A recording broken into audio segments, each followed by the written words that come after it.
first of all, I want to, Mike Spooner. We're going to be talking because we both have a lot of the same background in our education. And maybe this is sort of I hadn't really meant to talk so much about this, but one of the things we both went to, not an advertisement for Art Center, but we both went to Art Center. Yeah. Okay. And we're talking, 60 years ago. Not for me. For me. Shorter than that for me. Yeah. So anyway, but the two of us had, but one of the guy who started Art Center was a guy by the name of Tink Adams. And one of the primary things that he always insisted on, that everybody takes and studies the fine arts, because he thought everything came from the fine arts. Yeah. And so everybody, we're going to talk a little bit about Syd Mead, for instance. Well, Syd was a student the same time I was. And everybody, automotive designers, advertising people, everybody took the art history classes. And Feidelson, Lorser Feidelson, who taught the art class, was a painter himself. He'd been in Paris in the 20s. He knew Picasso. He knew everybody. And we were exposed to this broad range of understanding of the arts. And that believe me, I'm still feeding off of that. And what we did, and what Lorser did, was he would take and go, he gave you art history from the point of view of an artist. And he would go through different artists and he said, well, this is what was going on in Rome at this time. And then he would just jump and he'd say, well, in Hungary, they were doing this, or in the Netherlands, they were doing that. And they would bring up artists and talk about these artists and how they worked. Now, here was a guy who started out as a figurative painter, became a hard-edged abstract painter, and yet he had a fine collection of old master drawings. And you learn to really appreciate and understand where everything came from. And that was really the key to the whole thing. So I'm going to start out with the whole idea was talking about lighting. Well, in photography, what they think of as what they call dramatic lighting is they call it Rembrandt lighting. And so I'm going to start out with some talking a little bit about Rembrandt, and then we're going to go from there. So I'm going to do a screen share here. Okay, so now I'm going over here to my iPad. So I'm starting out with Rembrandt. Okay, now this is I always get a kick. This is one of those paintings that in my classes that I teach, I have the students taking and analyzing old masters to take and do still lifes even. And so in this one painting now, let's see, we're slightly off screen here. Okay. So now, this is really where you're talking about dramatic lighting. But it's not just the fact that he's focused the light on one spot. It's what he's doing. What are the mechanics involved here? Well, the basic thing, and this everybody used today, whether you're working in animation, I used it while I'm painting. We're talking about foreground, middle ground, background, dark, light, dark. But even beyond that, when you look at this painting, what do you think? Most people think there's an incredible amount of movement within the picture. It's moving. So if we look at this painting, then we can take and see.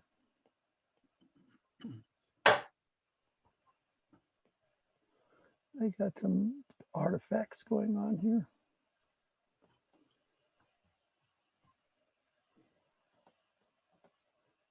I just lost that. Okay, we'll start again. Oh, excuse me. Okay. Now, so as you look at the painting,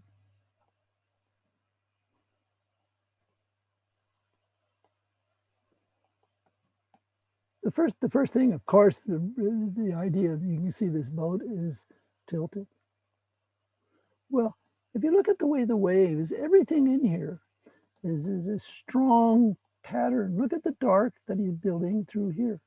But as this is lifting up, the boat is literally lifting, the water is lifting, the boat is lifting up and going down, and you feel this down, but he's pushing up here. But even more, if you look at the overall thing, what we start to see is the way he's working with the pattern of the light and the dark. He actually taking and tilting. You can see this whole shifting that's taking place within the picture.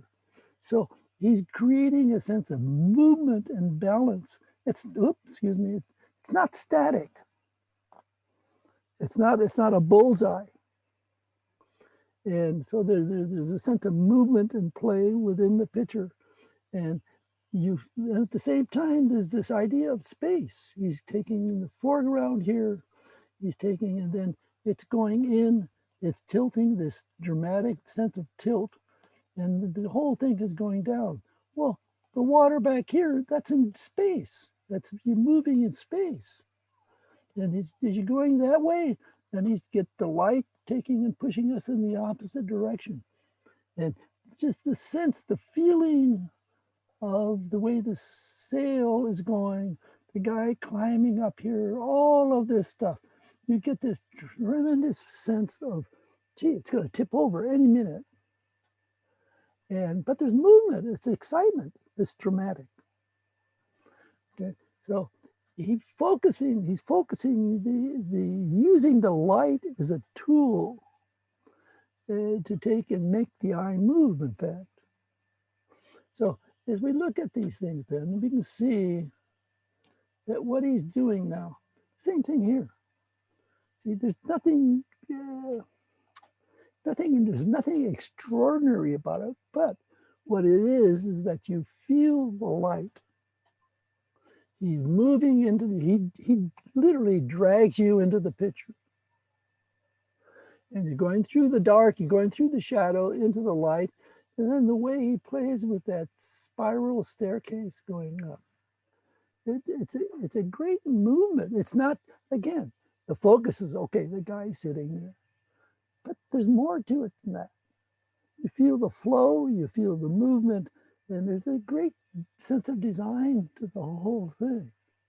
So, but he's using, so, okay, what are we talking about then? We're taking and saying that what we have are, and this is for the student, this is something you need to take and concentrate on, is to be able to really think about, you have everything, and I think Mike and I were talking earlier that, it's all about composition. That's what it is. And if you think that when you're painting or designing, you're thinking, it's all thinking. That's the process that we go through.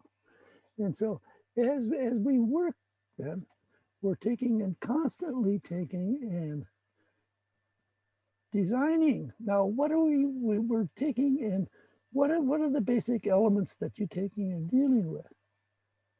Okay, cliche, first line's the fifth line. You got 4 lines to make a frame. And the first line is the fifth line. That's so ingrained in the process, okay? But also the fact that this is a picture plane. This is like a piece of glass out in front, and that we're taking work into this space. So as we're thinking about that, then we're taking and going in. Well, as you're moving into the space, we have a foreground, and we have a middle ground, and the background. It's like a stage set. Okay, this is another Rembrandt. Did you see me complaining, or not complaining, but harassing about the composition? It's all about composition. It's organization, it's thinking, it's the process that we go through. Anyway, but this is the same thing. This is the Rembrandt, same setup, just almost turned around the opposite side. Now, so, but it's, again, he leads you right into the picture, and literally you haven't any choice. He takes in one of the things we tend to look at things from left to right. You can make it go any way you want, but that's the tendency. Okay, so let's take and just do a few more of these.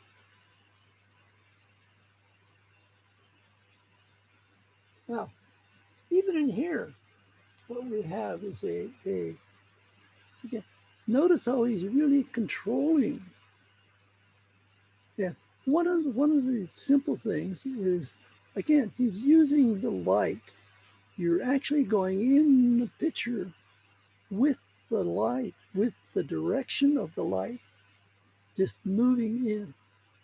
And so as he's taking you across the picture. So as you go through, it's moving in. You're taking the light. You're just going right into the picture, and then he's taking you back in. And so he's being really selective. You know, as we're building, you're building up, building up, building up, and you get a sense of movement within the thing of just taking and carrying you through. So he's using the light. The light is a tool. And even here, the subtlety of the taking and having the shadows here, going through the figures, casting shadows. And one of the things, and later on, talk a little bit about the night watchman. And see how he takes and selectively takes and holds the light. This is one of the things that the students have a lot of time, a lot of difficulty with, is that we can make the light come from anywhere we want it to come from. We're not stuck to photographs. We don't start from photographs when we're working. I mentioned earlier that this is what photographers refer to as Rembrandt lighting. And obviously, look at Rembrandt, it's traumatic. The way he's taking and working with it. He's taking and this is a self-portrait he did when he was a young man. Okay, this is the night watch. Now, I'm going to ghost this down a little bit so that we can take it, so I can talk about it a little bit more.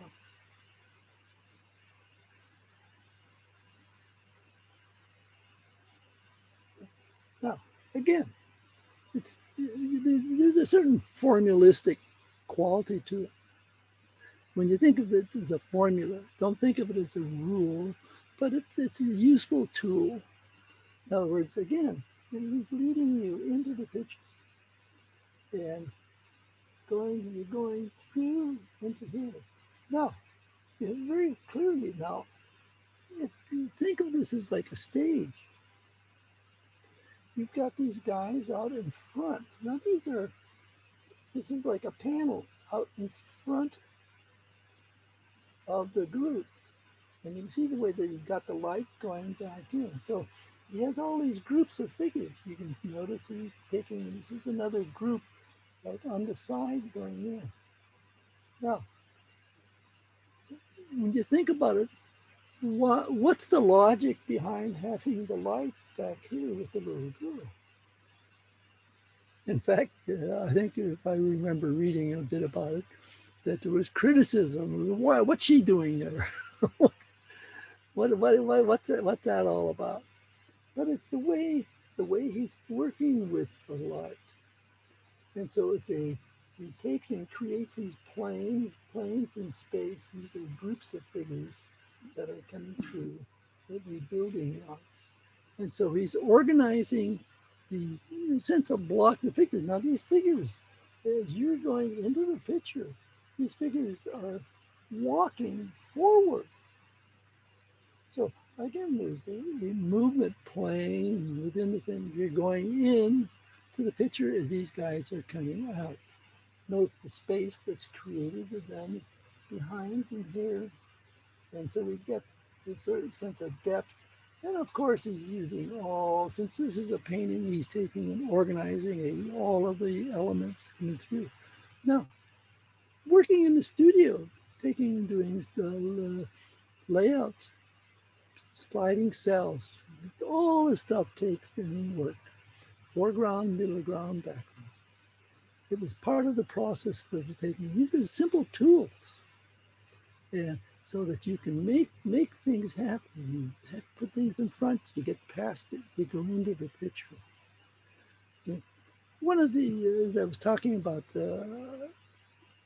my student days, taking, okay, I was going to take a look a little bit at one of the guys that was a student at the same time I was.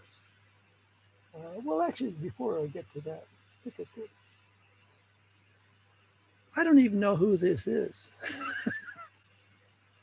But it was, again, look at the way he's working with the light. It's pretty bloody dramatic. And the way he's playing with that and pushing it in.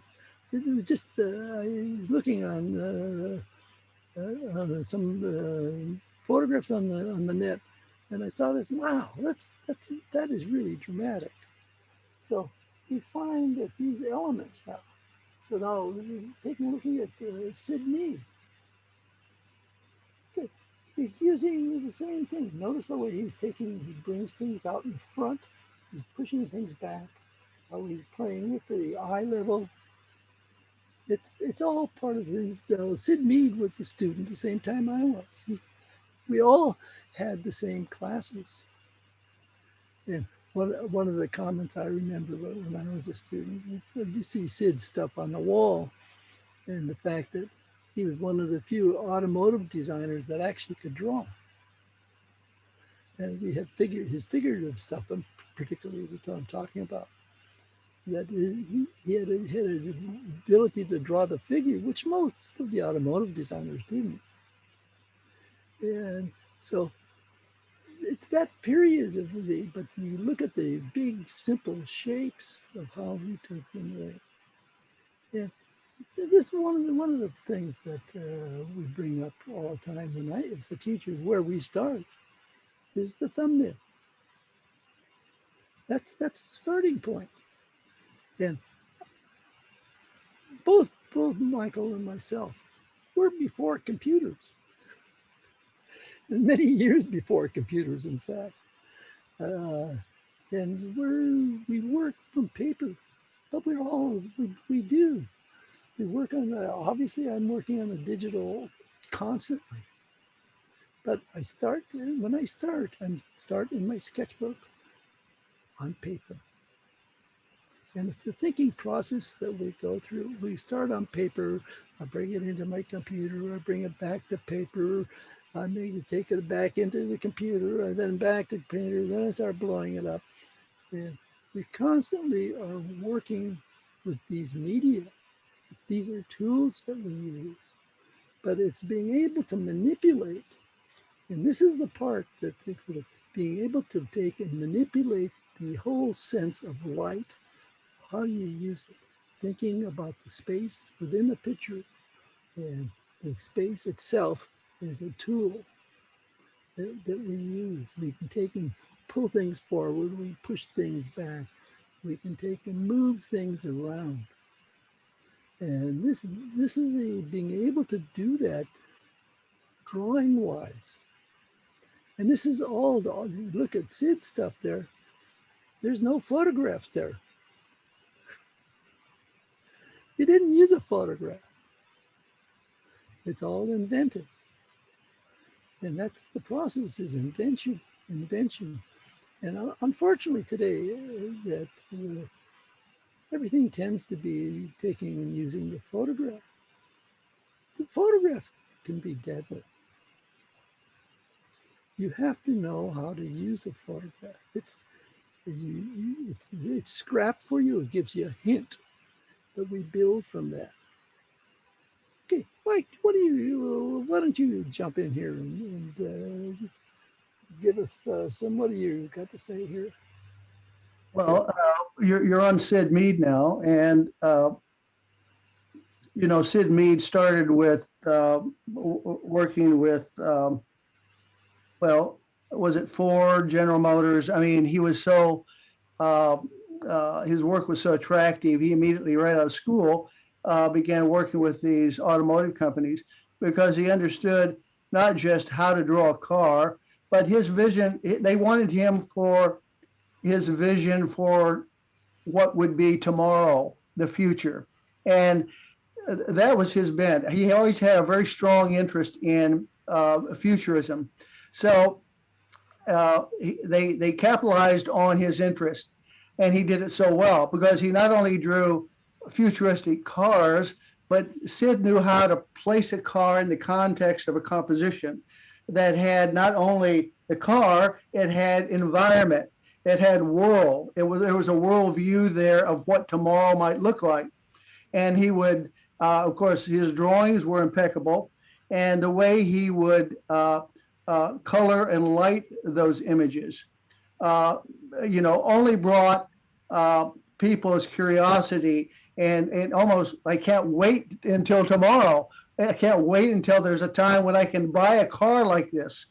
And of course, when he worked with the as an illustrator for the companies advertising for American steel companies, whatever he would create pictures for, they were always very utopian, very beautiful and what tomorrow will look like.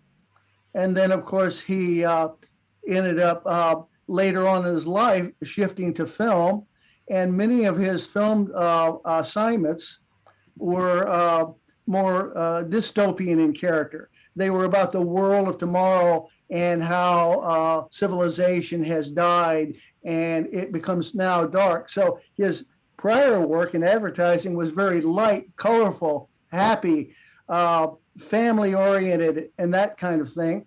And then as he shifted, he basically took an automobile. Almost all of his work for the studios always had they had him design automobiles for the future for that particular movie, but it fit the context of the dystopian worldview. And so instead of light, dramatic, happy, uplifting environments for advertising, now they became more dark and dystopian in character. So we can look, I have some other images as well. So let's see. Again, to reinforce what I was saying, there's many here, and I could just flip right through these very quickly. So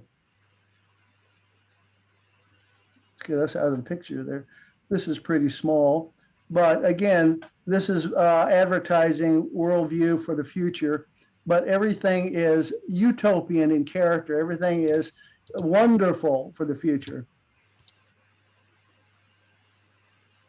But again, the central element for of course, the auto industry was the futuristic cars, but how he would light these cars and how he would design the picture to contain the center of interest, which was always the automobile, and subordinate to that was the world around it and people and pretty people and the way things will be in the future. Again, this is I believe it was still at that time, but again, it was I'm not sure if it was an advertising or not. Another ad, always about the family. He always created a sense of this is for family. This was for, I think, a Japanese film, but everything was built around the central element being an automobile of sort. And again, this is probably General Motors or Ford. Yeah, people don't realize that so much of the, well, like we came from a school at fine arts, but also the big illustration department, and that the advertising, that's what paid for so much of the stuff. Yeah. And well, today it's the same thing. What people are arguing about? It's the advertising. Yeah, same. You remember Mark English? I should have thought about that. Was actually a student at the same time, Right. and he also worked for General Motors and Ford. Exactly. And he knew how to bring the automobile. Well, actually, I think Mark did not paint the automobile. There was an auto designer or painter that came in and did that. He painted the illustration around it, as I understand. Yeah, But notice this, all futuristic. This is where the world's going, and the auto industries love to see this. They would publish these things in small brochures and send them to the auto stores around the country, auto dealerships. yeah. CTN, by the way, had a show of his work this last year. Mike, if I could interrupt, someone Yes. has a question. They're asking, how different is automotive design to other design roles? Well, it's different because it's only different in that its whole story is about the automobile. Whereas other designs for other purposes, for other illustration, or for the movie industry, you design based on the given story you have, uh, and, uh, and and and the director's vision for that story. So for advertising, you promote the object that's being advertised, and you create a world. In this case, Syd Mead would create a world that dramatized the automobile and the beautiful world around it. Now, I never saw an automobile ad that had a dystopian world with a beautiful car in the middle of it. I mean, they didn't want you to think that tomorrow would be dark, but it would be light and beautiful, and everything would be utopian about it. Everything would be gorgeous. So, It's like basically comes down, what's the story? yeah, what's the story? Again, he Yeah, always, you always that's what you whether you're working, you're always what's the story? What's the point? right. And we So, work to the point. Yeah. correct. Uh-huh. So Thank you. I'll move these through quickly, but you see all of these are very uh, beautifully dramatized, and he uses his sense of perspective and drawing ability was profound, and he supported the entire picture based on the fact that he had knowledge of perspective, he had knowledge of the accuracy of the mechanics of an automobile. Everything you saw and you looked at, you believed that it could be built, that it was an actual possibility. Sometimes you see some automobiles or uh, devices that are designed that there's no way in the world that could actually be made. But he always had a good sense of that as a possibility. So this is beautiful. He was well. That's where he started out in school. He was an automotive designer. Look how beautiful this is. Uh, uh,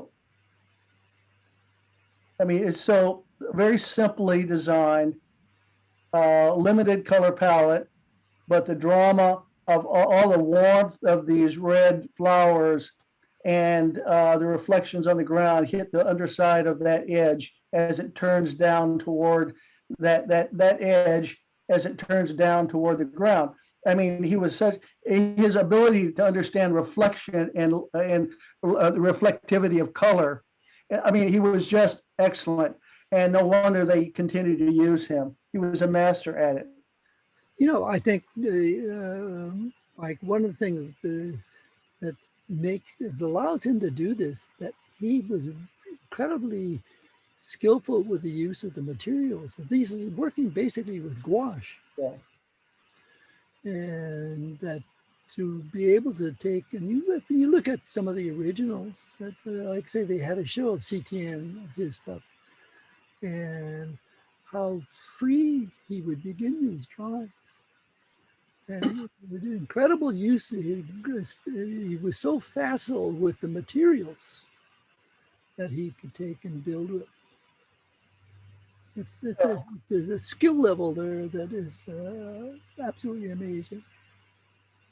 And then, of course, some of the art for Blade Runner and or Tron or whatever. Most of these are Blade Runner, but again, it's a different world now. Just again, emphasis on dystopian or a dark time where society begins to break down. So he established a lot of these first original drawings here for Blade Runner, for certain automobiles that would be used in Blade Runner.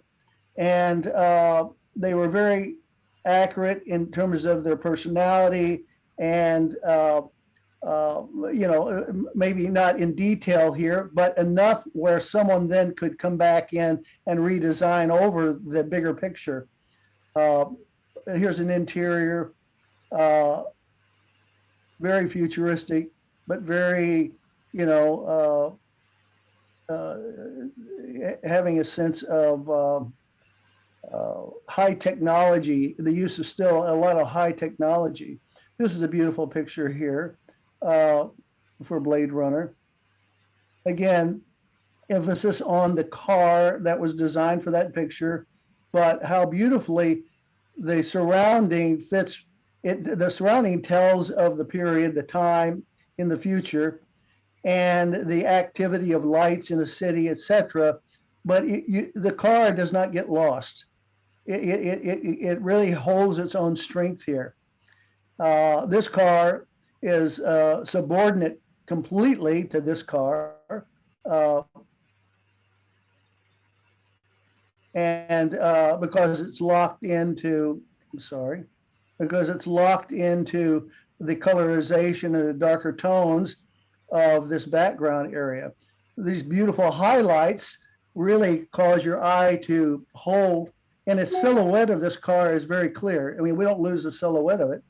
So again, he knows how to contain the subject matter within a composition beautifully. Now, the person that actually, again, followed up with his work was Paul, I guess it's Chadison. I'm not familiar how to say it, Paul Chadison. But his works, again, were influenced by the original drawings and paintings of Syd Mead. So, but these are now a little bit more refined because they had to be more refined for the movie themselves. So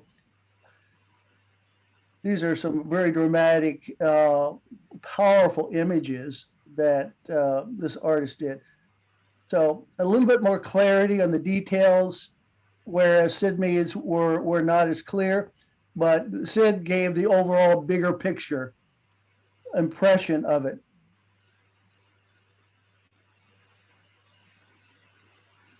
So again, these were by Paul Chadison. So again, that was Syd Mead's contribution to film, predominantly were in the various pictures, but very well known for his work and design he did for Blade Runner. Glenn, did you want to continue with something? Go ahead, please. Mike, well, why don't we, you're such a professional and you have so much experience working in the industry. Why don't we talk a little bit about how you go about taking and designing something? Because you're a teacher, you've been working, you've worked in all the studios, you've got a hell of a lot of credits behind you. And I think people needs to know the effort that it goes through to take and make a design. All right. I do want you to know what, I guess, I didn't necessarily see much of Gustav Tingleman's work. Gustav Tingleman was an illustrator that came to Disney in the late 30s and 40s, and he was a he did a lot of the design work on the front end of designs for. He started off with Snow White and the Seven Dwarfs, and then he moved on to Pinocchio, I believe, and then even he worked on Bambi. But his works are very similar. I mean, not to mine. My work is very similar in some ways to his, in that I love his ability to create to create tone. Now, this is some stuff from Disney. This was for again. He would do. He did both paint and would draw. So he stylized some images for Bambi to try to arrive at the visual language for that film. And he drove most of a lot of that. There were a lot of other artists. I mean, the studios have a large host of artists. On the front end, if you have to understand what filmmaking's like, there's a pre-production end where all the design work goes up on the front end. They design what the pictures, the visual language of the picture. They design every part of every area of the story. Here he is doing some sketches outside in the forest for Bambi. This was, again, Gustav Tingleman. He was from Sweden, came over to the United States.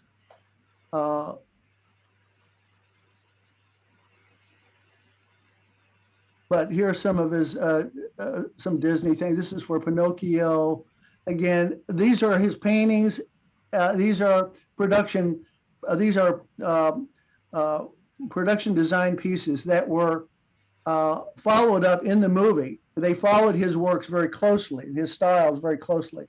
But these are some of his studies that drove the language of the film, the visual language of the film. This is one, his black and white drawings.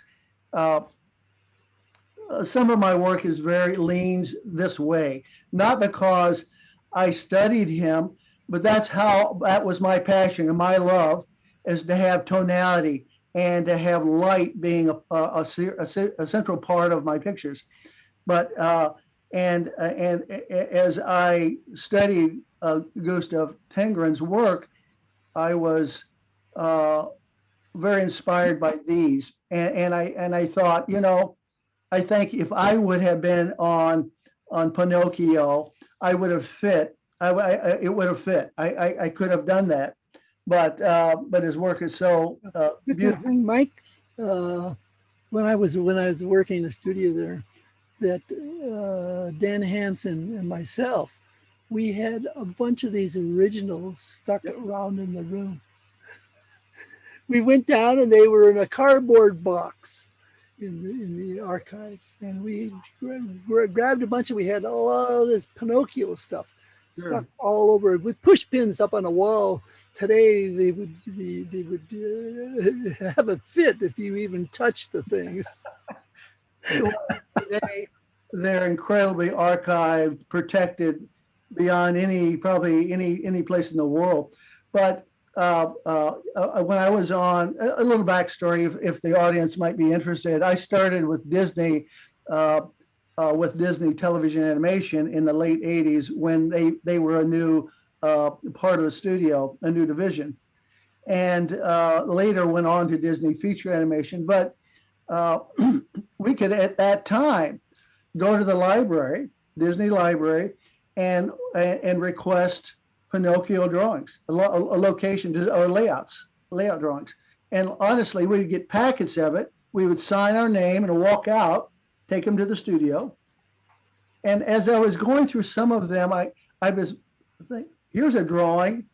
There's no way in the world this was in this picture. The subject matter it was, but it looked like someone had roughly copied a piece that they had stolen.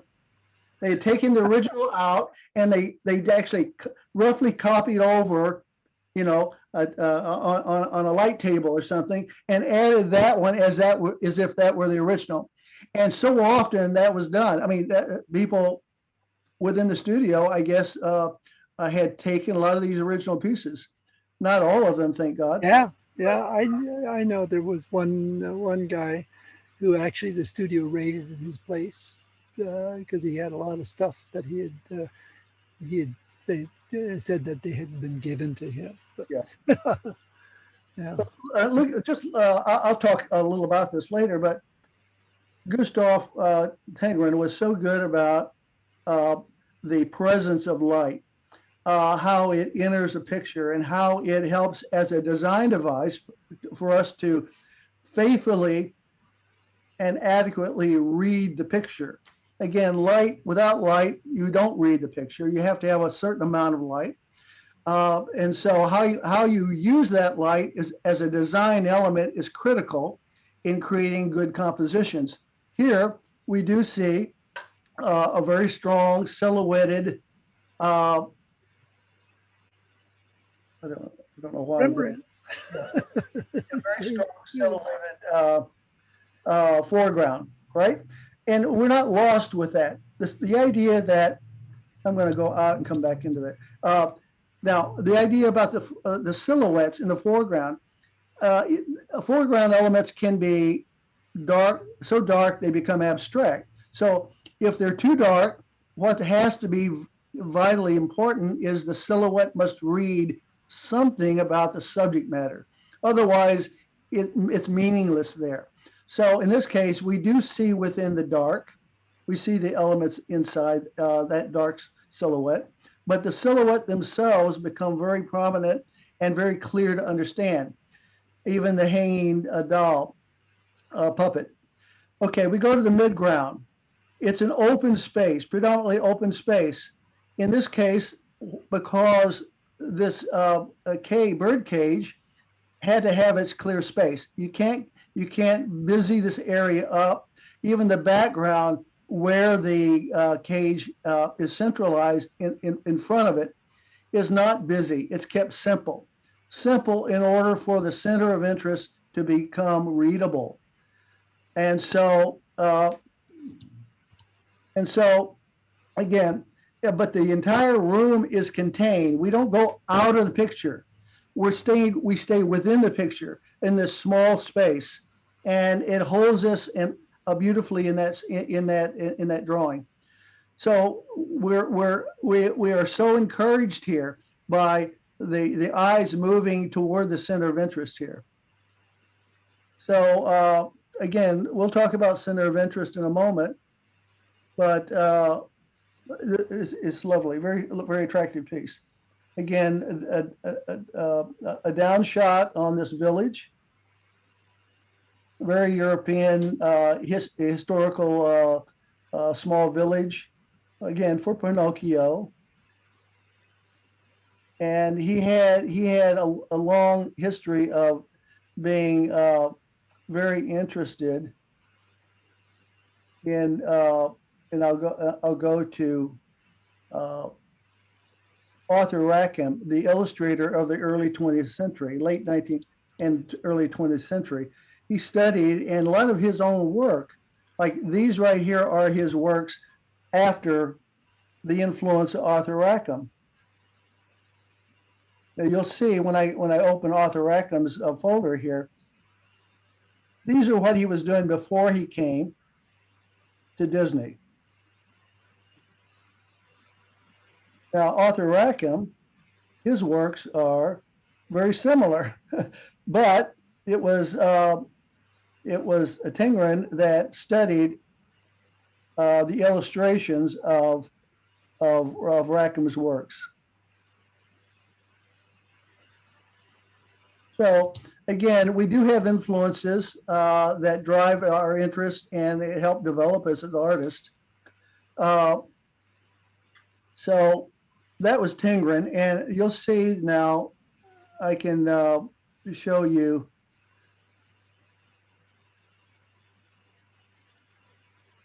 I'm going to drive. Got a few images. I'll drive through many of them very quickly, and we won't even stay on some of them. But also, I'm interested in what I'm going to want to do is, which I didn't include here, that I have that I do show up, what does show up in my my website.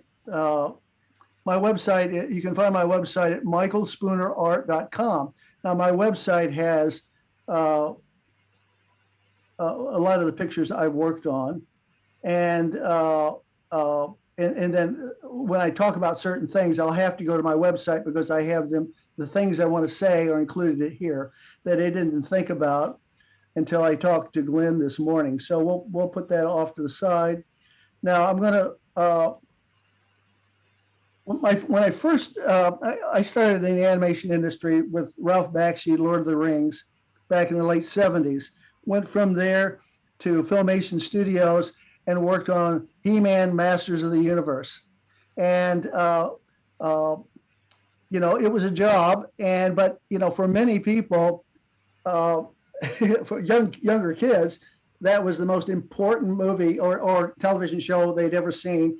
And to this very day, as they've grown up, I have friends that will say there was nothing ever or ever has been like He-Man, Masters of the Universe. Well, for me at the time, it was just a job. I had no idea how important it was. But I went to Disney, eventually went on to Disney TV Animation. And I worked on my first project was Chippendale Rescue Rangers. Now, the importance of Chippendale was that I worked on various projects here: Chippendale, Tailspin, Goof Troop, Bonkers, Little Mermaid for television, on and on. And I did. Now, what's important here for me to say, all these are traditional drawings, no computerization. But what's important was that I drew hundreds and hundreds and hundreds and hundreds and hundreds of location designs, styled for the pictures. And these were done, these drawings per show. Each show may have 10 to 15 locations that I had to design. And often I had to design forward view and reverse view. And then those drawings were copied and sent to Taiwan or Japan or wherever they were actually making the production for the television episodes. And Mike, I was just thinking, I just think, I didn't realize that you had been at Filmation too. Well, I hadn't been at Filmation, but I did a lot of the Saturday morning stuff. I used to sort of like, My Little Pony. Yeah. Gem. Yeah. Talking about locations. The first thing you get the script, and the first thing you do is you go to a bookstore to find out where the heck, or we're talking about Paris or talking about Rome, and by Friday you had to have it all done. I know. Listen, I would go downtown LA to the LA Museum art. But I had, worked on Fox and the Hounds and a few in the Black Cauldron. But the things I had the most fun on was like things like the Saturday morning stuff. Right. I had the Tiny Toons. I loved working on that show. It was really a lot of fun. There was so much diversity. You were always challenged with a new script, and the new script, we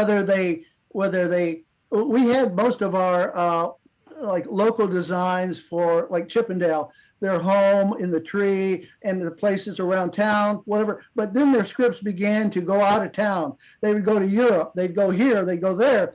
And it's like, oh my gosh, it's like suddenly you had to start, you had to hustle. It was always, and I would only have within 2 weeks to get everything done. That was the whole thing. It's like you had this thing.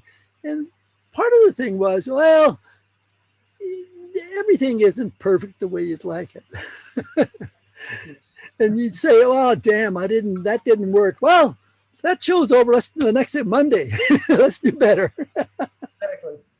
So it was always a challenge, but what it gave me was the ability to think on my feet, to move quickly, and to use so much of my mental library, your own visual library. You have to think. Like these objects. I would not go out and buy these objects to study. I would not go out. I didn't have the internet to find some of this.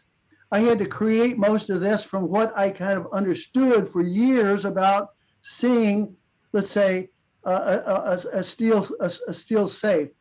You know, I knew it was blocky and it was heavy, etc. And it had the combination element on the front door. I mean, even though some of it, little things are missing, it's the big picture. It's the what do you understand about, you know, a hammer that's got a rubber mallet to it, or an axe? It's sharp on the front end. What's the handle look like? These things, you've got to memorize these things when you study. Yeah. I used to.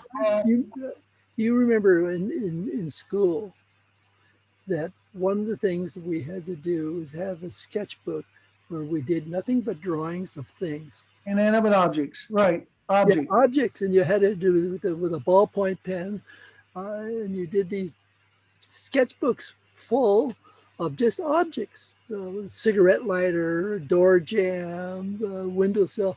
And today the students don't draw. Correct.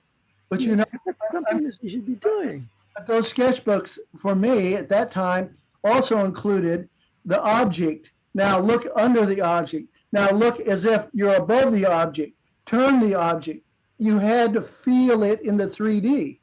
So when now I'm drawing, I have to think, how do I, you know, what's my point of view here? Again, Chippendale were only about, 6 inches tall. So in their worldview, you had to think a very low eye level, right? So in many cases, you had, everything was above your eye level, and you had to think, look up under objects. Do we ever draw under objects? I taught at Art Center for 12 years, and sometimes I would have a very high ladder, and a model would go up, and I'd have all the students hug in under that ladder and draw under it. And it was the first time they'd ever drawn on the underside of a figure. I mean, it was just many times they couldn't grasp the idea. So they would draw it as if they were looking straight at it. And I'd say, is this what you actually see? No, you're looking under the legs, under the surfaces. The buttocks is under you. The back of the skull is there, up. You're not seeing the top, you're looking at under it. So I remember actually working at the studio and going out and lying down in the grass under a tree to look at how it felt to look going up the tree. Yeah, exactly. So if I got this squirrel going up a tree, I got to say, well, how does this look? Right. Exactly. Yeah, you have to establish yourself at the eye level of. Now that was the biggest challenge for me. I'd never done this. And this whole, we did 65 episodes. We're talking about 65 episodes had to be designed. And then I moved on to Tailspin, again, 65 episodes. Goof Troop, 65. I mean, the amount of work I did just for this studio was this division. Really, I began to become my own master through this. It required a lot of thinking, a lot of drawing, and I could have my work could have been acceptable with far less contribution, but I never wanted that for myself. I would never undermine my own tomorrow, my own future, by creating art that was less than what I was potentially able to do. So again, this is to every student that listens to me, that if you're on an assignment and you have a lot to do, there's an overwhelming challenge there. But you need to push yourself to the point where you will always give your best. Now that doesn't mean they're profound, but they're giving your best within your time frame. And you, again, so if you need to simplify the image in order to get that, you simplify it. If you have the time to add more complexity, you create more complexity. But you will learn how to think under a time limitation. So again, we're looking inside the kitchen of a of a pizza parlor. So I'm only showing you these. These are some of the Chippendale Rescue Rangers. Again, hundreds of them. I'm just grabbing a few so I can move on here. So again, now, so that was Rescue Rangers. So I really learned to draw there at Disney Television Animation. I went to Disney Feature. And so now this is Treasure Planet. Now I'm showing you these. This is a rough sketch that went on to a final image. Again, traditional drawing. None of this is computerized. It's all traditional drawing. Yeah. This is the interior galleon of the Legacy ship that took them to Treasure Planet. Again, this is the Legacy. This is Dr.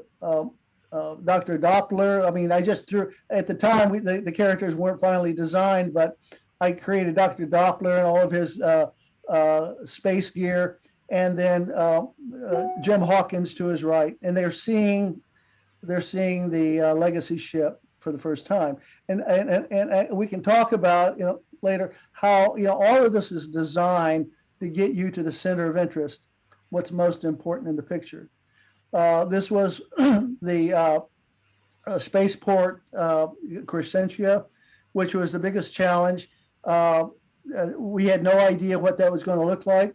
We were in a story meeting, and some story artist said, the other night I thought, why isn't the Crescentia spaceport a crescent moon? And everybody's jaw fell open, and we thought, wow, that's it. Well, it was my assignment to follow through on the spaceport, which was a great challenge, but I'm so glad I had it. So this was a point of view. Again, every composition has a point of view. You have to be clear on that. And you may do a lot of thumbnail sketches to create what point of view you want to establish, but you have to decide on what you want to say. So on this large crescent, we're seeing the top side here, and it runs off for miles and miles, and we're off on this side of the pier. This is where aliens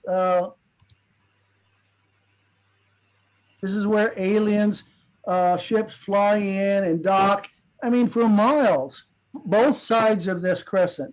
So, and again, you say I've established where I want my darks, where I want my lights. This is basically hidden in the shadows. It rises out of the shadows with some highlight on the right on the left side of this form here. Now, on the mic, are you doing these on board or in the computer? Well, no computerization now. This is Treasure Planet. I worked on Lilo and Stitch, no computerization. I worked on Emperor's New Groove, no computerization. Okay, cool. So this was in the 90s, late 90s. Computerization, as as Tina will know, she drove a lot of that three-dimensional art working in computerization early on at Disney. But at the time, we weren't including it. Now, the only thing in Treasure Planet we did build the spaceport, a limited view of what that would look like. And unfortunately, I did so much work on it. It was when they built it in 3D, they just could not add the kind of complexity I had in it. And I was personally disappointed a few years later when it came out in the theaters. But now what I was doing here, maybe I'll show you in a minute. I did a tonal study on paper. Then I would Xerox that to a nice Xerox paper. And then I would put ink marker, tone markers over my shadows. And then I would start drawing in with a felt tip pen. So that was the process. It was all drawn over a Xerox of a colored Xerox. So I'll show you. This was inside Dr. Doppler's planetarium. But I did various rough views of this until I finally wanted this establishing view. And we're up here in the actually where the everything had to out of my own imagination, and none of this was I couldn't find any of this anywhere. So you know, and then these steps that roll down to I have two lighted areas, one being the his study, one being the planetarium, the actual equipment of the planetarium. But this was a view of Jim Hawkins' home planet. Possibly it was never used in the movie, but I had to conceive of what that planet would look like. It was a small planet because he comes from a small town. In Treasure Island, he comes from a small town, so we wanted him to come from a small village, but in this case, a small village within a small planet. And the idea for me here was that, so every picture has a concept, right? An idea that drives it. So I'm getting a point of view of this this planet moving through space here. So I've got this atmosphere in the foreground and a large planetary object on the corner here. It drives your eye back to this here. And now he comes from an industrial town. You hear the industry going day and night. It's hot. So in this case, this whole planet, because the entire planet was eaten away by the taking of the minerals and all this for the planet, for the industry. So the planet began to start, the idea was that the planet began to start falling apart. So what they had to do was to cover the entire planet with these steel plates. So that was the idea. And so on the interior was the actual natural planet. So we didn't go there, but it was a great idea, nevertheless. So here's okay, now we're inside, you know, this space here, okay? So we're looking down on different levels of this. The Bimbo Inn, where Jim Hawkins' mother runs an inn, and so much of the story starts there. And so we're looking down. So you're seeing the light here. The light is from a point of view of the industry, the day and night, the industry, and the smoking and the billowing clouds, etc. So the light comes up and under, and some of these village homes on the edge catch a little of that light. So here's a visual of what the that same village. It's Montresor was the planet and village, and here's the harbor. And here's a point of view on what the architecture was going to look like. Again, the story, if we do have time, the idea, if for Treasure Planet, I love that movie, and it's got a very cult following now. But the idea, our thinking was, at the time of Robert Louis Stevenson's writing, which was in the late mid 19th century, he wrote about a time in the 17th century when the pirates roamed the earth. And so he wrote Treasure Planet thinking backwards in time. Now we have to do a new project called Treasure Island, right? I mean, sorry, Treasure Planet. So there's got to be a future aspect to it. But we wanted to start with what would Robert Louis Stevenson think would be the future for him. Now, our future of when we think of future today, we think of Star Wars, right? A very high-tech, clean environment. Well, for him, he was in the beginning of in the Industrial Revolution. So we wanted to add technology onto existing English architecture, small village architecture. So again, the silhouette holds the character of a lot of that architectural design we wanted. So we have, you know, I have a lot of a very soft lighting on the back side that distinctively reveals and shows off my silhouette. First, that's the reading. Second reading is that you can see on the interior of some of this. That's not lost. So silhouette and interior element. First, we always see silhouette, then we see interior. It's the silhouette that tells if we lose our design on the silhouette, we've lost our audience to some extent. The silhouette must have clarity to it, unless you want to lose it for ambiguity. But another a possible idea for Bimbo Inn and what it might look like in the midst of that planet. And so later I talk a little about designing that. I guess I do it right here. So again, I'll show a little of my design thought.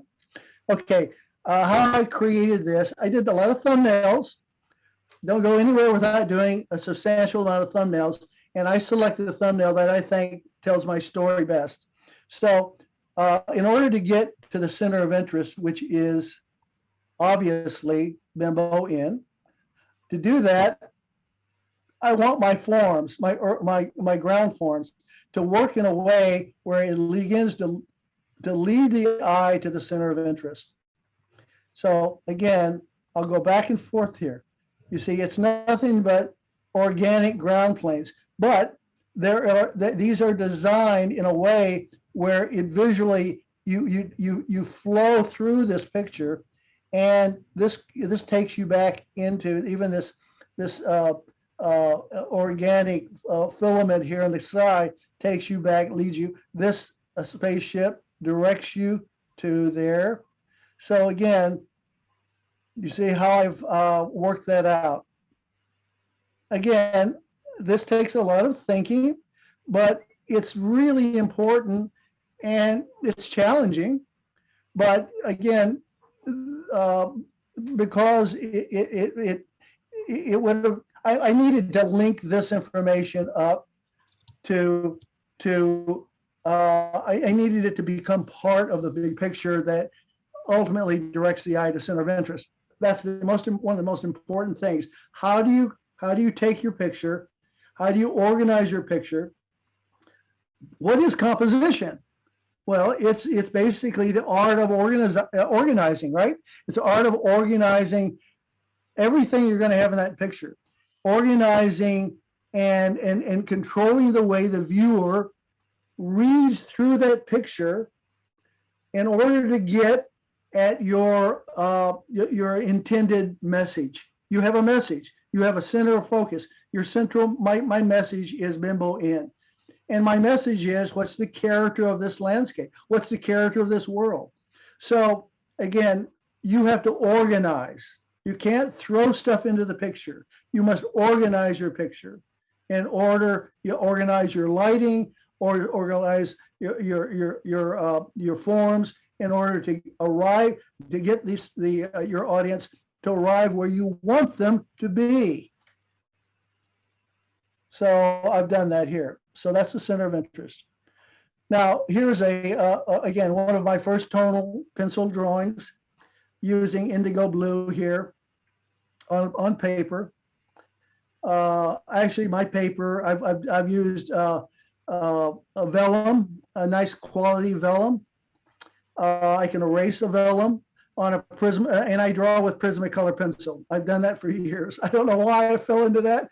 I guess because the actual ebony or the traditional pencil lead would get very messy on my forehand, on the side of my hand, and I would have to go back and erase out and pick out and clean it up.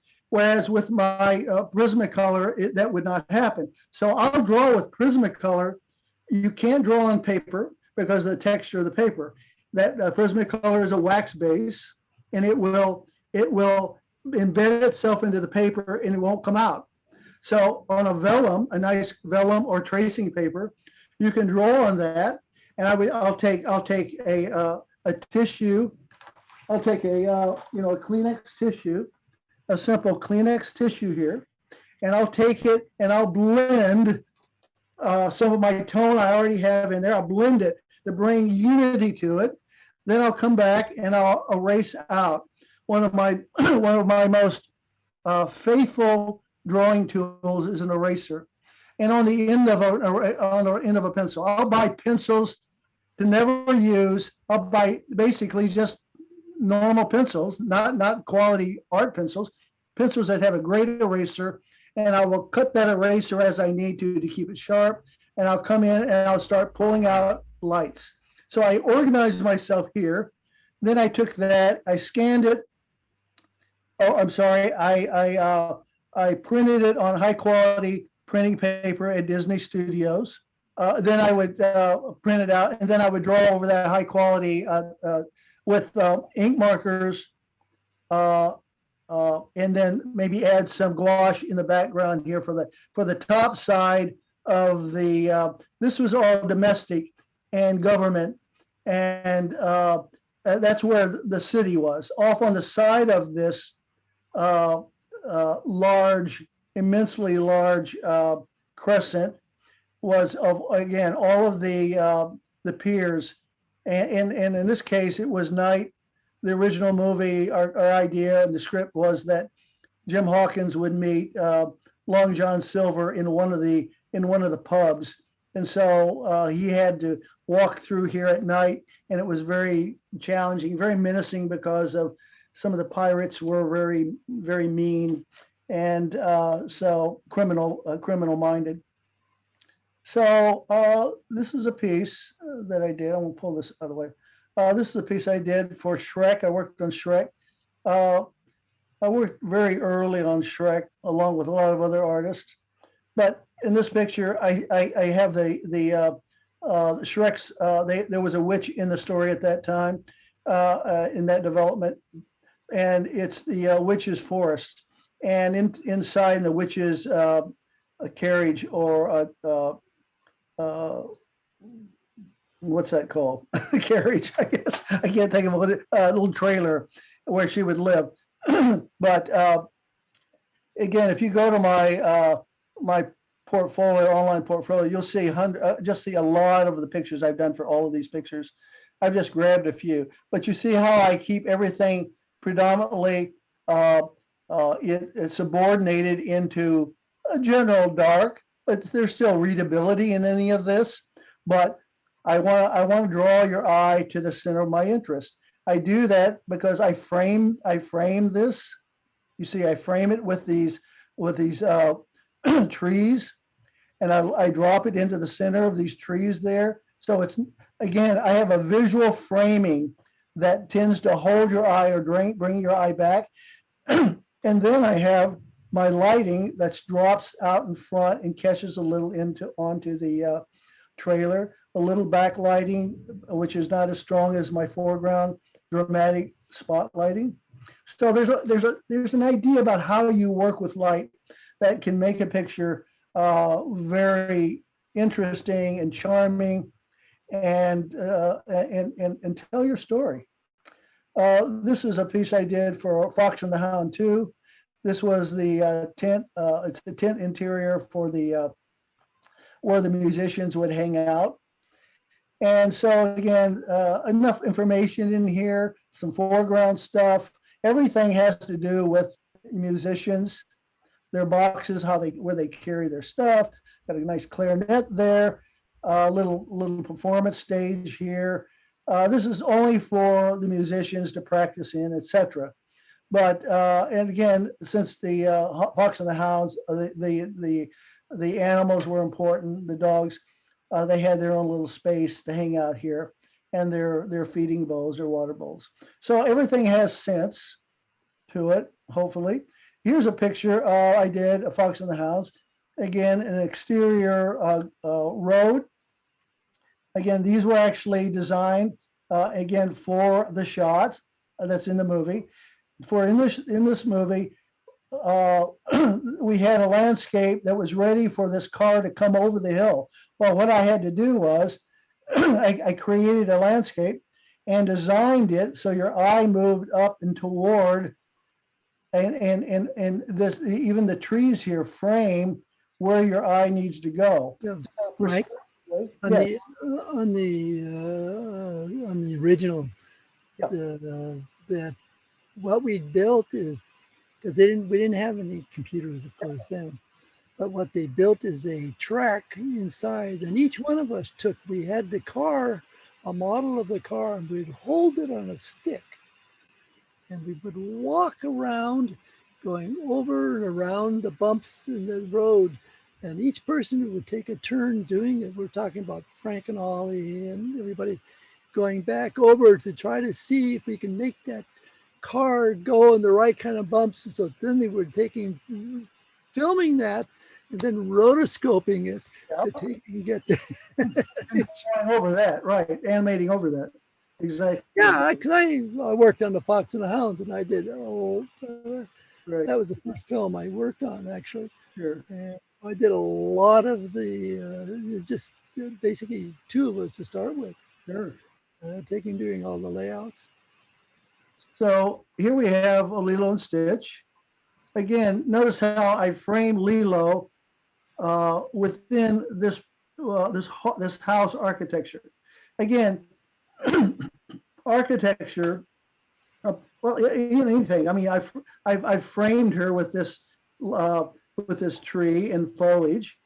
I framed her there, but if I didn't have this, it would have broken out into open space. So I wanted to frame her and to make her the center of interest, to hold her into that center, and to also add some information on the housing on this small Hawaiian island.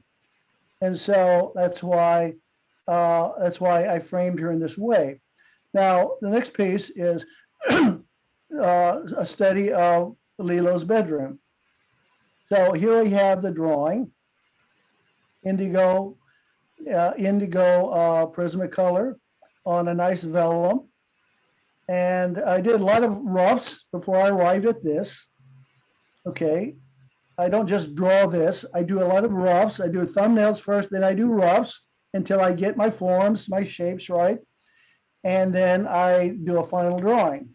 And being vellum, I can put a piece of vellum over that rough and now start with a nice, I can see everything below it and I can draw through it. I can draw through that nice tinted vellum. So notice how I organize my picture composition. So I get my eye to go where I want it to be. It's in the center of the picture already, but I wanted my forms, not the subject matter, not to draw attention away from it, but to draw attention to it. So consequently, I do this. This is my thinking, okay? So everything moves toward the center of interest. That's composing. That's part of composition. So this is the community center where she goes early in the picture. Again, our challenge was Lilo comes from a very small, very charming Hawaiian village, and so my drawings for Lilo I wanted them to be soft. I wanted them to be full of light. Where light was necessary, where it was important, and I have all that here. I have the background mountains, soft. I have a nice designed sky with breaking in with the palms. Again, everything moves your eye back toward this picture. The sidewalk leads you in. The surfboard sticking out of the window of this Volkswagen Bug is directs your eye back there. Everything, the sweeping of this foliage brings your eye up to this, right? So you want to go where you need to design your picture where you want your eye to go, where you want your audience's eye to go. So this was in Lilo and Stitch, but it was eventually taken out. Her mother and father, if you saw the movie, never was not in the movie. We learned somewhere that mom and dad had died, and her older sister was raising her. Well, at one point we had Lilo visiting the gravesite of her mother and father. So I did this design of within the Hawaiian Islands. We know that from the silhouettes of the tree, the foliage, and then nice foreground element of markers, for the graves. And notice I use this foregrounds cross here as a nice framing device for where her mom and dad's graves are at a distance in the midground. And I bring in light to add support to that. So the moment of drama is here, and everything else in the picture is subordinate, plays a subordinate role for the dominant center of interest. So again, those are important terms, that you must control the bigger picture. Everything in the picture has to play a subordinate role and have a role, but that role as compositional role needs to be subordinate always to your center of interest. So your center of interest, by way of contrast in some way, needs to become that center of interest. It's not just the subject that's the center of interest. You must make it visually the center of interest. And you do that with light and framing and location of it in the picture. So here I have this picture, the small village grocery store. So I created an environment where, again, everything is appropriate for the village. Selling papayas, and everything has to fit the story, right? So you can't take something out of New York City that's appropriate to New York City and place it here. It doesn't fit, right? So everything has to be thematic and part of the bigger story. And your visuals are part of that story, obviously. So now we go back and you see how I framed by using the telephone pole as a border and a frame to frame this, and I direct my lines to direct the eye to that center of interest. And my light is the most dramatic part in this area, and supported by a darker shadowed or silhouetted foreground element.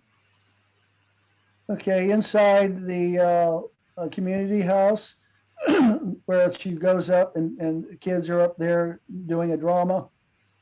So again, everything is designed to work with that. Another drawing of a location in the village. Foreground art.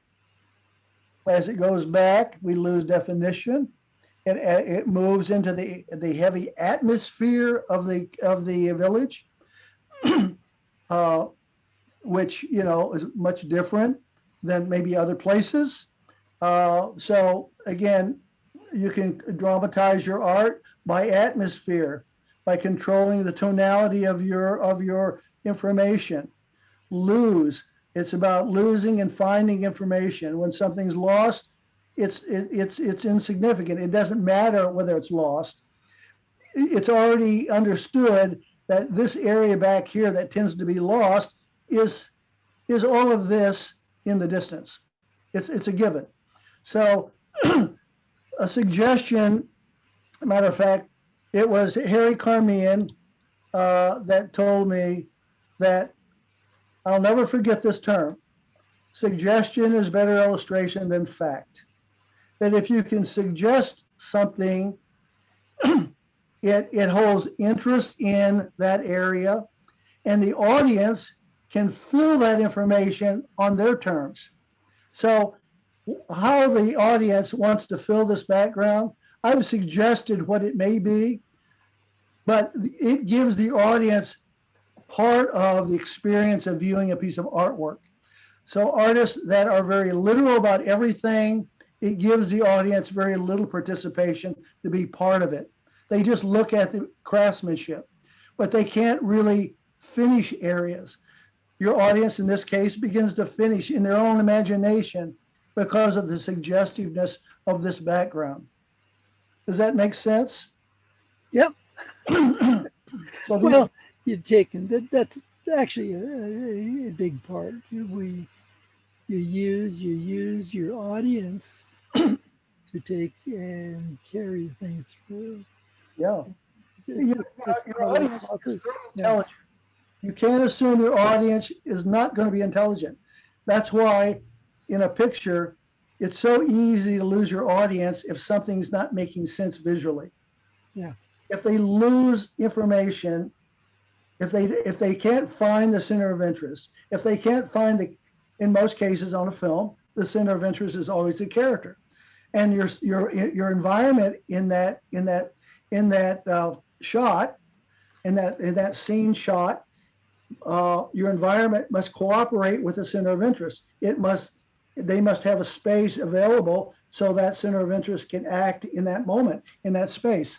So, but if you're not clear because the background is too dramatic, it's too important, it's too busy, and we don't go to the center of interest of the character, and sometimes a shot can be on the screen for a couple of seconds. If we lose that information, the audience gets frustrated, and suddenly they're thinking more about what did I just miss, and they're no longer with the picture. So you got to keep your audience with the picture. So Hey, that's Mike, maybe I hate to interrupt, but maybe this is a good time for this question. yes. Someone is asking, are there any differences between designing for a film with real people, I assume live action, or an animated film, be it layout, lighting, etc.? Inherently, I don't think there's much of a difference. You have a character that drives your story, and subordinate characters that drive the story. In live action film, that's exactly what we have, right? We always follow the protagonist throughout the story, and we do that for film. So animation film is just executed differently. It takes years to make, whereas a live action film on set, different locations, might take 6 months. So, and being costly on its own, but animation is very costly and takes a lot of time, and takes a lot of people and talent, especially today with special effects and using 3D animation. One of the big differences as we're talking about this is I didn't get involved in animation until I was 40 years old, being basically a painter. And so one of the biggest differences I found in working in animation to working on my own painting and this is sort of like as you've been talking about focusing on the point of interest. And one of the things that I'm doing when I'm talking about painting, I'm always saying, well, I don't do that. I don't go for a point of interest. I'm going for this sort of total movement. Well, I'm doing figurative paint. Yeah. The subject itself is the idea of the movement through the figures from one thing to another. So that was it's always been a big thing, because I get this question all the time. And people ask, what's the point of interest? And invariably I would say, well, I don't do that. And because it's a different sense of thinking about it. Now, of course, when I was working in film, that we had to do that. And exactly what you're dealing with, that I'm getting a kick out of taking in what you're doing is the way you were explaining it is your story. You're a storyteller. Yes, right. Well, again, most paintings today, if they tend to be illustrative paintings, they have a center of interest. They have a subject matter, right? That there must be they're generally a center of interest. Even in landscape painting, I do landscape painting, and I try to find a poetic moment somewhere in that piece. That for me is my center of interest. Now, historically, well, Rembrandt had a center of interest. His light dramatized that moment, right? But again, on the other hand, Francois Boucher's work, his work his interest was about the rhythmic movements within a contained a contained area of the picture that was lighted and had interaction between other figures. And that's what you're suggesting, right? That kind of dynamic? Yeah. People, a lot of times people forget that Renaissance painting is storytelling. Yes. It's all about storytelling. It's a narrative painting. And so that's actually, there's really, in that sense, there's really no difference. It's just that they don't have, they didn't have the opportunity to go from one scene to the next scene to the next scene. Right. It's like we do in film. Right. It's a different world. Yes. But the idea, it's all storytelling. It's all storytelling. And so, I started out talking about Rembrandt. What I'm seeing is everybody's the same thing. You're really using all of these tools to take and make these pictures.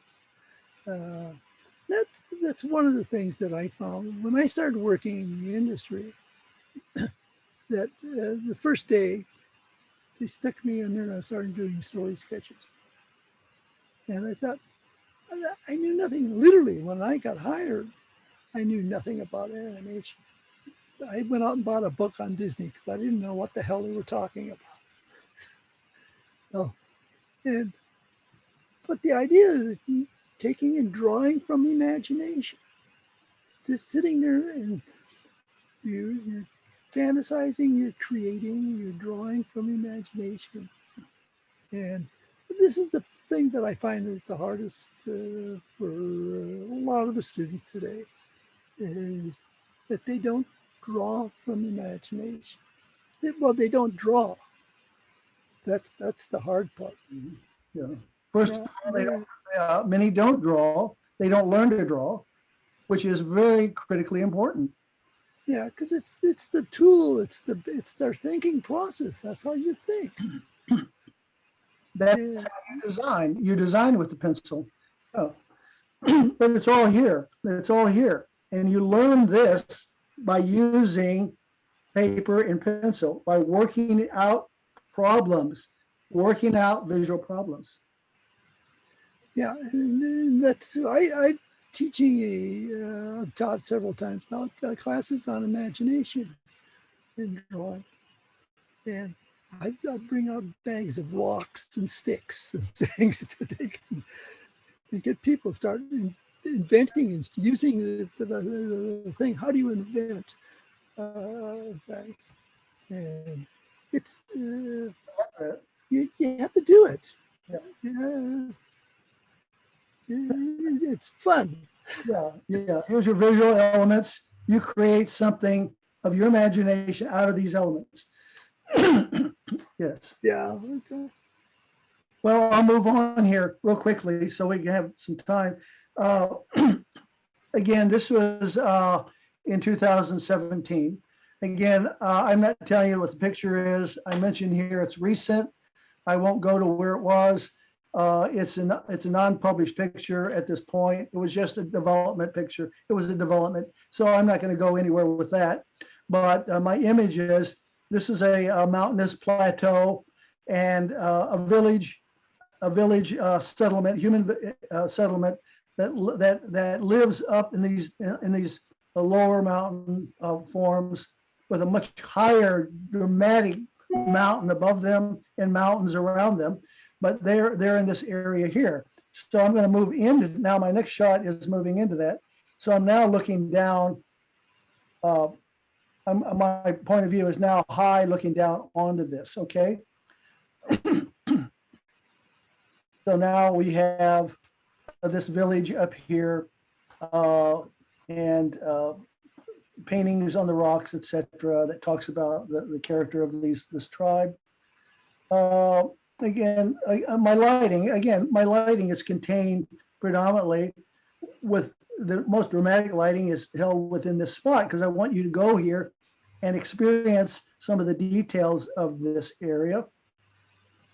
And this is community, and this is all these the beautiful mountains that protect it.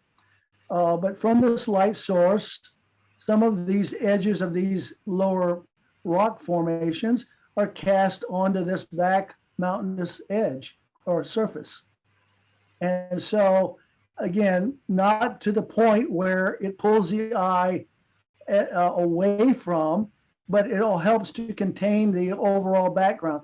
The light is in the background, also picks up on the cloud. Again, otherwise it would all go dark here and lack any definition. So I wanted a little light back there as well.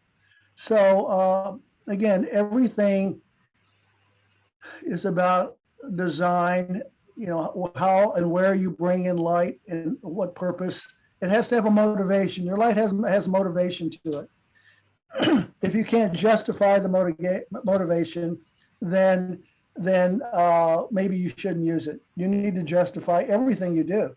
Matter of fact, in every part of your drawing, if the production designer or the director says they challenge you on it, you have to have clarity on everything you do. Why I did this, to support my drawing, to support the picture, to support the story. If I can't back that up, it's worthless to the director. I don't care how pretty the picture. Yeah, Mike, let me tell you the experience I had. So when I started at the studio, now I'm not going to name the director, but I exactly with what you were saying. I did this layout, and I took it in and showed him what I was doing, and I started explaining. Well, I'm doing this. Oh, and he comes back and you have a reason for everything. At that point, I knew to keep my mouth shut. And that was the sort of a defining point. I still always had a reason for why I did things, but I was not going to talk about it. Let the picture talk for itself. Of course, and I would never do that unless I was asked to. Why would you do that? Then I have an explanation. Matter of fact, you should have that explanation clear because you were the one that created it, and you know the motivation for what your choices were. And if you don't have a reason for doing what you do in a picture, don't do it. Yeah, if you don't have that's let the picture speak for itself. Yeah. So, but my explanation of I can defend this picture because I made all the decisions in creating it. Now, if I'm wrong about one of those decisions, I want to know that so I can correct that. So, again, this is for Hotel Transylvania 2. This was the young boy Dennis bedroom within this castle. I have some sense of architecture that talks a little about, not much, but they took a room and built it out for a child's room.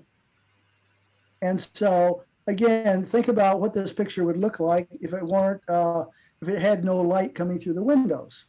So it would basically be an overly dark room. I could still have some a little light in it to create some definition, but so much more interesting when you bring a light that comes in and touches some of the most important elements you want to talk about. So that which is in the light needs to be more important than anything outside of that light, because the light is actually making a comment on those elements. So again, this is Hotel Transylvania. This was they were finally got out of the castle. They were on a road trip, and they go down this road, and Drac, he sees this from his mind. He's been on this road 300-400 years ago. He was on this road, and this is what he sees. Oh, I remember. He talks. He says, "I remember this. This very place is where I sucked my first blood," and as Dracula, so as a vampire, and he remembers that as they're traveling toward this, and then suddenly he's shocked because he was seeing what he thought was what he remembered, but in reality, it was 400 years later, the road had changed, modernized, and now it's wind turbines instead of a windmill. And he can't believe how life has changed on the outside of the castle in 400 years. So again, this was in the picture. It was a really fun, entertaining. We see the cars sweeping down the highway here in front of all this, and these wind turbines moving, you know. But someone had to create what that design looked like. Someone had to create that moment first. So this was my visual development study on it. This was for a recent movie, Scoop. And this was underneath a large pier, a long pier that had an amusement park on the top side of it. But this was a sunken galleon. And in this, I won't tell the story, the concept of it, but there was this shaft that was built that goes up to the entertainment park. And this villain goes down, and this shaft goes on down into the sunken galleon ship. So, but again, dramatically, what was most important was this story element here. That's the story element, part of the idea that his eventual lair would be in this. So I had to have the ship included, but this process of going up through to the top side was important. But again, the debris, you know, this old, I love this Volkswagen. I throw a Volkswagen in some of my works here and there. I love it. And this stuff that would be at the bottom below up here. So again, creating that, I have my space, my deep space emphasized by these lines here that drive you back toward the land, edge of the land back here. And contain my lighting here. This lighting is the strongest lighting because I want us to go here. Yet there is some lighting, subliminal lighting that's up on the top side of the water and through some of these cracks being the entertainment part. So again, okay. This was for Scoob as well. This was an ocean vortex, like what's the I can't think of the name of it now. The triangle in the where ships sometimes are lost. The Bermuda Triangle. The Bermuda. Bermuda Triangle. The idea was that down below that, let's say, area, from this vortex that actually pulls aircraft and ships down, this would be the ground. This would be the ground where they would end up landing, right? And then even, you know, in our story, it's even beyond that. We have a whole world below this ground plane of the ocean, this ocean plane. So this was for Smurfs. We had to create a medieval village. Unfortunately, in the final resolution of the Smurfs story, we took out all the human villages. Human didn't exist in the story, but at one time it did. So I had to create this medieval village. And again, organizing the composition, you know, there needed to be these prominent, this particular, an anti-Smurf shop. So all these devices that would defend yourself or get rid of Smurfs from a human point of view. And this was a shop so here's a Smurf's head that's been crossed out. So the idea is that anti-Smurf. So, you know, this is, and then other, you know, architectural. You know, Mike, one of the things that you've been doing is that I worked on the Peter Pan Fox Saturday morning thing. And one of the things that you're doing, and I remember having to do, is the way I approached it was that when I made these things, it was like I had actually built it. Yeah. Everything is made. You draw as if you were actually building the thing yourself. And so that it's not just design. You actually can build this. Somebody, you could give this to somebody and they could make it. Right. And I remember doing that with all the where the Peter Pan, where the boys lived and stuff on the island and stuff. And literally, how do you tie the rope around something to make the chair? Exactly. It's the whole. It's the thinking process that you go through. You are actually making the thing. Yeah. And that's what comes through when you look at these things. But that's where the reality is. You know, I had to refer to, faithfully refer to medieval architecture, but then I caricaturize that. Okay, I bring it into our language. I wanted the movement, the resting, the age that drops in with age, you know, and it sags, and you know it's been around, and the thatched roof, how it drops, hangs, and you know all of this has personality. So a piece of architecture is not just a sterile piece of architecture. Architecture should be, whether it's high tech Syd Mead architecture or whether it's a medieval village. Uh, Everything has to have its personality, and you have to know that personality. You have to establish it, and it has to carry that personality has to be carried through in how you draw it. And though I referred to reference material, there's no way any of this is directly from that reference. I understood the reference and I was able to rough it out. I did many roughs of this, many roughs, until I got to a place where now my roughs are working. I know where my light and shadows are. Now then I put a nice piece of vellum over that and I start working. Again, this was predominantly Prismacolor pencil, black Prisma on vellum. But again, you know, you refer to reference, but you're not enslaved to it. So you have to create something that you could spend your entire work time trying to find a piece of reference to copy.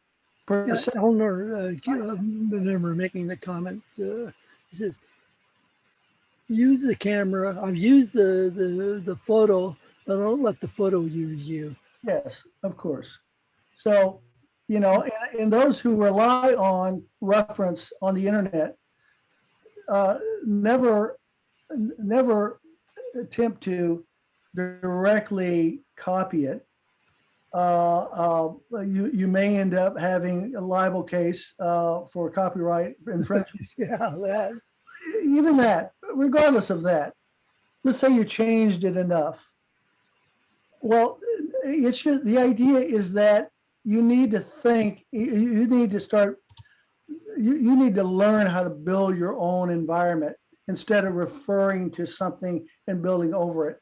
Now I know a lot of beautiful art is done that way. They pull in a lot of, and I'm not saying you can't do that. It's appropriate at certain times, but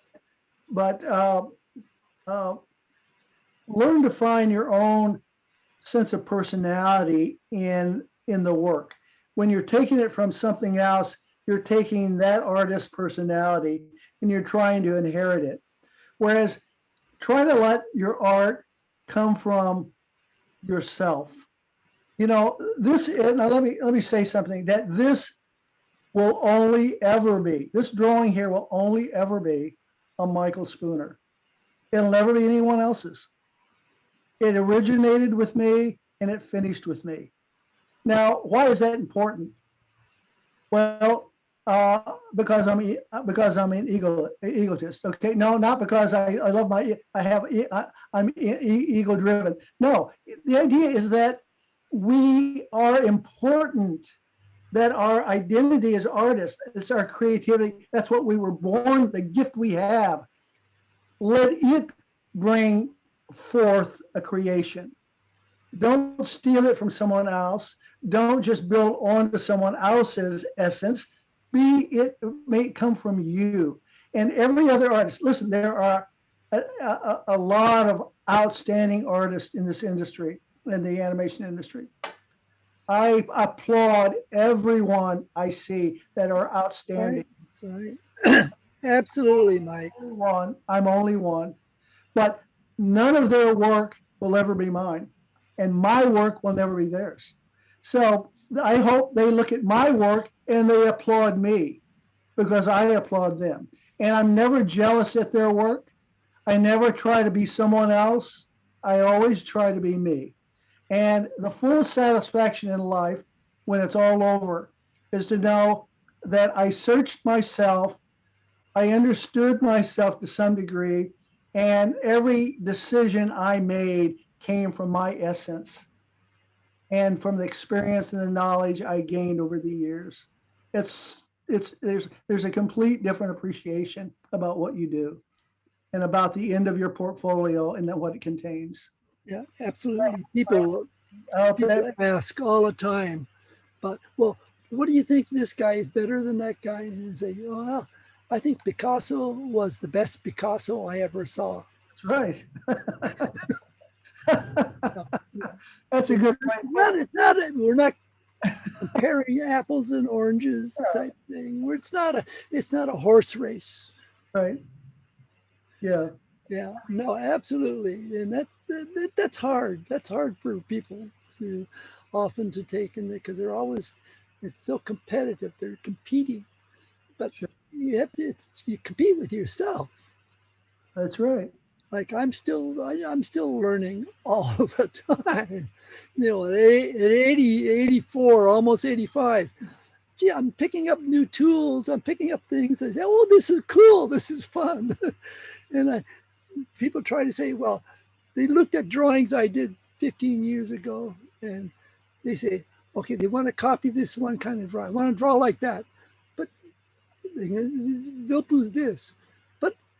That's only one drawing.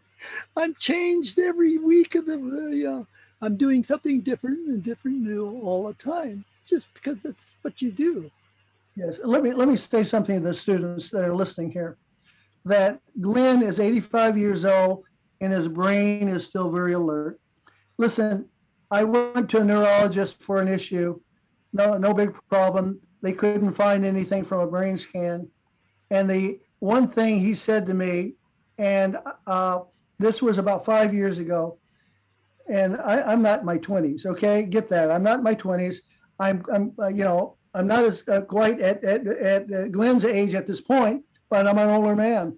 And he said, I want you to know something. In this scan, you have the brain of a younger man.